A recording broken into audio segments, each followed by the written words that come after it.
ನಮಸ್ತೆ ಸ್ನೇಹಿತರೆ, welcome back to ಸಮೃದ್ಧಿ ಜೀವನ ಚಾನೆಲ್. ಇವತ್ತಿನ ದಿನ ತಮ್ಮೆಲ್ಲರಿಗೂ ಉಪಯುಕ್ತವಾಗುವಂತಹ ಒಂದು ಮಾಹಿತಿ, ಅದುವೇ ಕನಸು. ಹೌದು, ನಾವು ಮಲಗಿರುವಾಗ ವಿವಿಧ ರೀತಿಯಾದಂತಹ ಸುಮಧುರವಾದಂತಹ ಕನಸುಗಳು, ಕೆಲವೊಮ್ಮೆ ಭಯ ಹುಟ್ಟಿಸುವಂತಹ ಕನಸುಗಳನ್ನ ನಾವು ಕಾಣ್ತೀವಿ.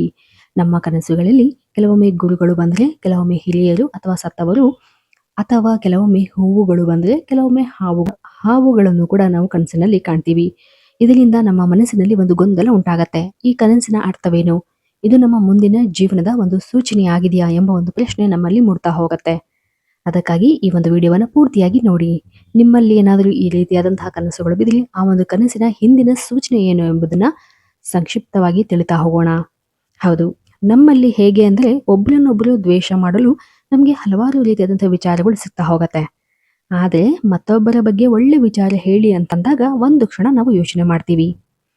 ಹುಲ್ಲಾಗು ಬೆಟ್ಟದಡಿ ಮನೆಗೆ ಮಲ್ಲಿಗೆ ಆಗು, ಕಲ್ಲಾಗು ಕಷ್ಟಗಳ ಮಳೆಯೇ ವಿಧಿಸುಳಿಯೇ, ಬೆಲ್ಲ ಸಕ್ಕರೆಯಾಗು ದೀನ ದುರ್ಬಲರಿಗೆ, ಎಲ್ಲರೊಳಗೊಂದಾಗು ಮಂಕುತಿಮ್ಮ ಎಂಬ ಒಂದು ಮಾತನ್ನ ಡಿ ವಿ ಗುಂಡಪ್ಪನವರು ಹೇಳಿದ್ದಾರೆ.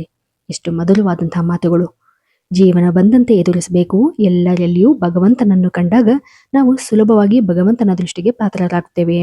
ಹೌದು, ಒಂದು ಹುಲ್ಲು ಕಡ್ಡಿಯು ಕೂಡ ಭಗವಂತನ ಕೃಪೆಯಿಲ್ಲದೆ ಅಲುಗಾಡಲು ಸಾಧ್ಯವಾಗುವುದಿಲ್ಲ. ಒಬ್ಬ ವ್ಯಕ್ತಿಯ ಜೀವನದಲ್ಲಿ ಸ್ವಂತ ಪ್ರಯತ್ನ ಹಾಗೂ ವಿಧಿ ಎಂಬುದು ರಥದ 2 ಚಕ್ರಗಳಿದ್ದಂತೆ. ನಮ್ಮ ಬದುಕು ಚೆನ್ನಾಗಿರ್ಬೇಕು ಅಂದ್ರೆ ನಾವು ಈ ದಿನ ಹೋರಾಡಲೇಬೇಕಾಗತ್ತೆ. ಪ್ರತಿಯೊಬ್ಬರ ಮನಸ್ಸಿನಲ್ಲಿ ಏಳುವ ಅನುಮಾನ, ದೇವರು ಇದ್ದಾನ ಅಥವಾ ಇದ್ದರೆ ಯಾಕೆ ಹೀಗೆ ಒಳ್ಳೆಯವರಿಗೆ ಕಷ್ಟ ಬರುತ್ತೆ ಅಂತ. ಈ ಒಂದು ಪ್ರಶ್ನೆ ಎಲ್ಲರ ಮನಸ್ಸಿನಲ್ಲಿ ಇರತ್ತೆ. ಆದ್ರೆ ದೇವರು ಎಂಬ ವಿಚಾರ ನಾವು ಅಂದ್ಕೊಂಡಷ್ಟು ಸರಳವಲ್ಲ. ಅದು ನಮ್ಮ ಸಾಮರ್ಥ್ಯವನ್ನು ಮೀರಿದ್ದು. ಆದರೆ ನಮ್ಮಲ್ಲಿ ನಮ್ಮ ಜೀವನದ ಕೆಲವೊಂದು ಅನುಭವಗಳು, ಸತ್ಯಗಳು ನಮ್ಮನ್ನು ದೇವರು ಇದ್ದಾನೋ ಇಲ್ಲವೋ ಎಂದು ತಿಳಿಸ್ತಾ ಹೋಗತ್ತೆ. ನಮ್ಮ ಜೀವನವನ್ನೇ ನಾವು ಒಮ್ಮೆ ಹಿಂತಿರುಗಿ ನೋಡ್ಕೊಂಡಾಗ ನಮಗೆ ಕೆಲವೊಂದು ಅನುಭವಗಳ ಮೂಲಕ ನಮಗೆ ದೇವರು ಇದ್ದಾನೆ ಅಥವಾ ಇಲ್ಲ ಎಂಬ ಒಂದು ಪ್ರಜ್ಞೆಯನ್ನ ತಪ್ಪಕ್ಕೆ ತಾನೇ ಆ ಉತ್ತರವನ್ನ ನಾವು ಕಂಡುಕೊಳ್ಬಹುದು. ಉದಾಹರಣೆಗೆ, ಕೆಲವರು ದೇವರನ್ನು ತಾವು ಮಾಡ್ತಕ್ಕಂತಹ ಕೆಲಸದಲ್ಲಿ ಅಥವಾ ತಮ್ಮಲ್ಲಿರ್ತಕ್ಕಂಥ ಜ್ಞಾನಗಳಲ್ಲಿ ಕಾಣ್ತಾ ಹೋಗ್ತಾರೆ. ಅವರವರು ನೋಡುವ ದೃಷ್ಟಿಯಲ್ಲಿ ದೇವರಿರುತ್ತಾನೆ. ಈ ಒಂದು ನಂಬಿಕೆ ನಮ್ಮ ಜೀವನದಲ್ಲಿ ಕೆಲವೊಮ್ಮೆ ಅನಿರೀಕ್ಷಿತವಾದಂತಹ ಘಟನೆಗಳಿಗೆ ಸಾಕ್ಷಿ ಆಗ್ತಾ ಹೋಗುತ್ತೆ. ಇದು ಸಾಮಾನ್ಯವಾಗಿ ನಮ್ಮ ಕನಸಿನ ಮೂಲಕವೂ ಕೂಡ ಸೂಚನೆ ಸಿಗ್ತಾ ಹೋಗುತ್ತೆ. ಹೌದು, ಕೆಲವೊಮ್ಮೆ ಕೆಲವೊಂದು ಕನಸುಗಳನ್ನ ನಾವು ನೆಗ್ಲೆಕ್ಟ್ ಮಾಡ್ತೀವಿ. ಆದರೆ ಮುಂದೊಂದಿನ ಹೇಳ್ತೀವಿ, ನನಗೆ ಈ ಒಂದು ಕನಸು ಬಿದ್ದಿತ್ತು, ಅದರ ಅರ್ಥ ಮೇ ಬಿ ಇದೇ ಇರಬಹುದು ಅಂತ ಹೇಳಿ. ಹೀಗೆ ಹಲವಾರು ವ್ಯಕ್ತಿಗಳ ಜೀವನದಲ್ಲಿ ಹಲವಾರು ಸಾರಿ ಅಂದ್ಕೊಂಡಿರ್ತೀವಿ. ದೇವರನ್ನು ನಂಬುವ ಅಥವಾ ನಂಬದಿರುವಂತಹ ವ್ಯಕ್ತಿಗೂ ಕೂಡ ಕನಸು ಬೀಳ್ತಾ ಹೋಗುತ್ತೆ. ಇದು ಅವರವರ ನಂಬಿಕೆಗೆ ಬಿಟ್ಟಿದ್ದು. ಆದರೆ ಈ ದಿನ ನಾವು ಕನಸು ಬೀಳಲು ಕಾರಣ ಏನು ಮತ್ತು ಕನಸಿನಲ್ಲಿ ದೇವರುಗಳು, ಗುರುಗಳು, ಹಾವು, ಸತ್ತವರು ಅಥವಾ ಇತರ ಯಾವುದೇ ರೀತಿಯಾದಂತಹ ಕನಸುಗಳು ಬಂದ್ರೆ ಏನರ್ಥ ಎಂಬುದರ ಬಗ್ಗೆ ತಿಳಿತಾ ಹೋಗೋಣ ಸ್ನೇಹಿತರೆ. ಕನಸು ಅಂದ್ರೆ ಜಾಗೃತ ಮನಸ್ಸು ಮೌನವಾಗಿರುವಾಗ ಅಚೇತನ ಮನಸ್ಸು ಮಾತನಾಡುವುದು ಎಂಬ ಅರ್ಥವಾಗ್ತಾ ಹೋಗುತ್ತೆ. ಹಾಗೂ ಕನಸಿನಲ್ಲಿ ವಿಧ ವಿಧವಾದಂತಹ ಕನಸುಗಳು ಬರ್ತಾ ಹೋಗುತ್ತೆ.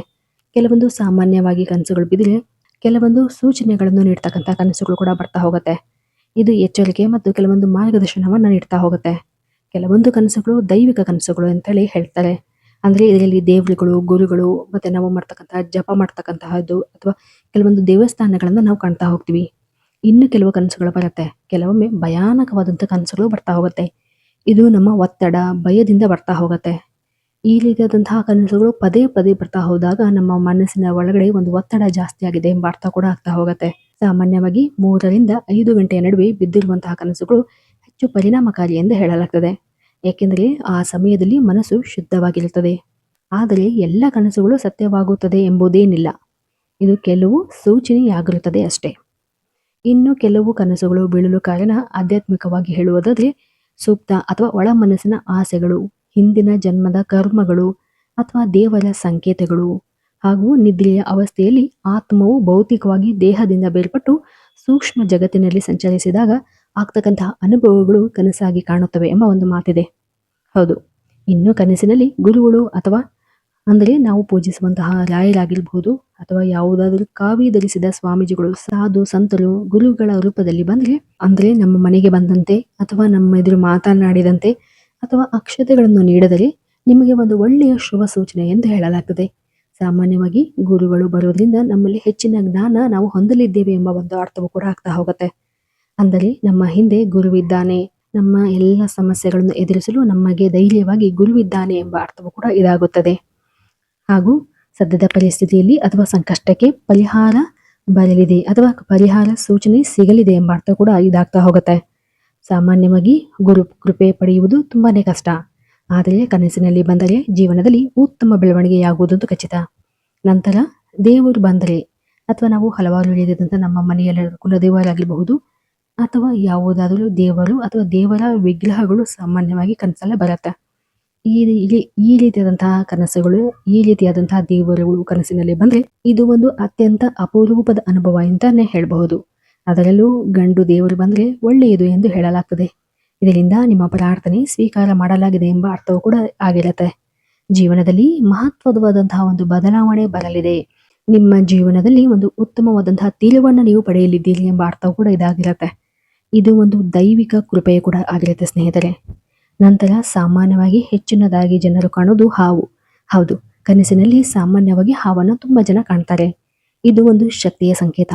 ಇದು ಸಾಮಾನ್ಯವಾಗಿ ನಾಗದೋಷವಿದೆ ಎಂಬ ಒಂದು ಅರ್ಥವನ್ನು ಸೂಚನೆ ಮಾಡ್ತಾ ಹೋಗುತ್ತೆ.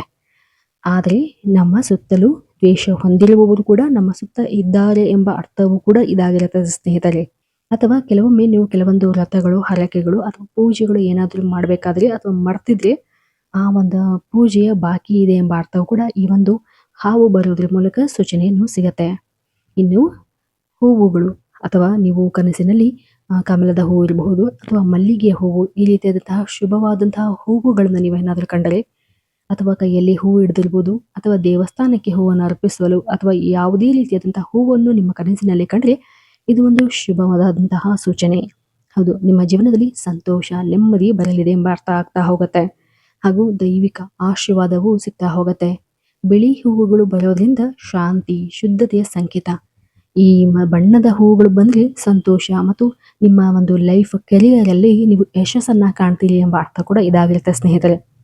ಹಾಗೂ ನಂತರ ನೋಡೋದಾದ್ರೆ ಸತ್ತವರು ಅಥವಾ ಹಿರಿಯರು ಯಾರಾದರೂ ನಮ್ಮ ಕನಸಿನಲ್ಲಿ ಬಂದ್ರೆ ಅವರ ಒಂದು ಆಶೀರ್ವಾದವನ್ನು ಮಾಡಲು ಬಂದಿದ್ದಾರೆ ಎಂಬ ಅರ್ಥ ಕೂಡ ಇದಾಗಿರುತ್ತೆ. ಅಥವಾ ಕೆಲವೊಮ್ಮೆ ಎಚ್ಚರಿಕೆಯ ಸಂದೇಶವನ್ನು ನೀಡಲು ಕೂಡ ಬಂದಿರುತ್ತಾರೆ. ಹಿರಿಯರು ದುಃಖದಲ್ಲಿದ್ದರೆ ನೀವು ದೇವರ ಪ್ರಾರ್ಥನೆ ಮಾಡುವುದು ಅಗತ್ಯವಾಗಿರುತ್ತದೆ. ಇನ್ನು ಎಲ್ಲ ಕನಸುಗಳಿಗೆ ಅರ್ಥವಿರದೇ ಇರಬಹುದು. ಕೆಲವು ಕನಸುಗಳು ನಮ್ಮ ಆತ್ಮತೃಪ್ತಿಗಾಗಿಯೂ ಕೂಡ ಇರಬಹುದು. ಕೆಲವೊಂದು ಚಿಕ್ಕ ಪುಟ್ಟ ಆಸೆಗಳು ನಮ್ಮ ಮನಸ್ಸಿನಲ್ಲಿ ಉಳ್ಕೊಂಡಾಗ ಅದೇ ಕೂಡ ನಮ್ಮ ಕನಸಾಗಿ ಬರಬಹುದು. ಆದರೆ ಭಯಪಡುವ ಅವಶ್ಯಕತೆ ಬೇಡ. ಆದರೆ ಕನಸುಗಳ ಸಂದೇಶವನ್ನು ಅರಿತರೆ ಸಾಕು. ನಿತ್ಯ ಪ್ರಾರ್ಥನೆ ಮಾಡೋದ್ರಿಂದ, ಮಲಗುವ ಮುನ್ನ ದೇವರ ನಾಮಗಳನ್ನು ಸ್ಮರಣೆ ಮಾಡಿ ಮಲಗುವುದರಿಂದ ಉತ್ತಮವಾದಂತಹ ನಿದ್ರೆಯ ಜೊತೆಗೆ ನೆಮ್ಮದಿಯ ಜೀವನ ಕೂಡ ನಿಮ್ದಾಗ್ತಾ ಹೋಗುತ್ತೆ. ಇವತ್ತಿನ ದಿನ ಸರಳವಾಗಿ ಕನಸಿನ ಬಗ್ಗೆ ಮಾಹಿತಿಯನ್ನ ತಿಳಿದಿದ್ದೇವೆ. ಇದೇ ರೀತಿಯಾದಂತಹ ಇನ್ನು ಹಲವಾರು ಮಾಹಿತಿಗಾಗಿ ದಯವಿಟ್ಟು ನಮ್ಮ ಚಾನಲ್ ಅನ್ನು ಸಬ್ಸ್ಕ್ರೈಬ್ ಮಾಡಿ ಮತ್ತು ಲೈಕ್ ಮಾಡಿ. ಧನ್ಯವಾದಗಳು.